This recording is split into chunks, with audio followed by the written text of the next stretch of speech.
বন্ধুরা, আপনাকে স্বাগতম একটা নতুন ব্লগে। তো আজকের এই ব্লগে আমরা আমাদের যে মাইকটা আমরা রিপেয়ার করেছিলাম, ওটার ক্লিপটা আর কি ভেঙে গেছে, আমার কাছ থেকে হাত থেকে পড়ে গেছিলো, আজকে ভেঙে গেছে। তো আমি ওটাকে আর কি ঠিকঠাক করব, কারণ কালকে আমাকে একটা নতুন ভিডিও আপলোড করতে হবে, কারণ আমি প্রত্যেকদিন এখন নতুন ভিডিও আপলোড করছি ইউটিউবে।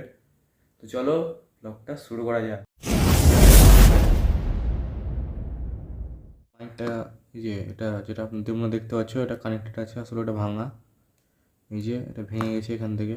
অনেক জিনিস দেখবেন, মানে যেগুলো আর কি নতুন যখন চার্জার ফার্জার কিছু কেনেন বা কোনো প্রোডাক্ট কিনেন, তখন দেখবেন ওর যে চার্জিং পিনটার সাথে লাগানো থাকে আটকানোর জন্য, এই ধরনের এই জিনিস, এই তারগুলো এটা দিয়েও আটকানো যাবে। তো আমি আর কি ওটাই করবো। আমি একটা স্ক্রু আছে পাতলা, এটাকে আমরা স্ক্রুড্রাইভার দিয়ে খুলে নিচ্ছি এভাবে। হচ্ছে আর কি প্লাস্টিকটাকে আমরা আলাদা করে নিয়েছি। তো এখানে একটা স্ক্রু থাকে, স্ক্রুটা আমি আপনাকে দেখাচ্ছি, ছোট্ট একটা স্ক্রু। আর এরকম প্লাস্টিক, পিছনে খাঁজ কাটা থাকে, এখানে 3টে পয়েন্ট থাকে, মাঝখানে একটা স্ক্রু যাতে এটা না ঘুরে, আর এভাবে এটা আটকানো থাকে। তো আমি যেরকম ভেবেছি এখানে দুটো লাগাবো আমি, একটা এইভাবে আর একটা এখনই লাগিয়ে দেবো এই যে ফাঁক দুটো আছে এই দুটো দিয়ে। এটাকে আর কি এর ভিতরে পেঁচিয়ে দিয়েছি দুবার করে।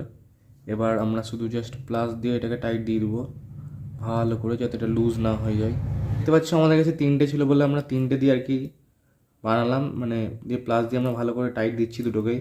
দেখতে পাচ্ছ মাইকটা আমি মজবুতির সাথে লাগিয়ে দিয়েছি। রাত্রির 12:30 বেজে গেছে এই ভিডিও বানাতে বানাতে। আমার দেখা হচ্ছে নেক্সট কোনো ভিডিওতে, ততক্ষণের জন্য টাটা।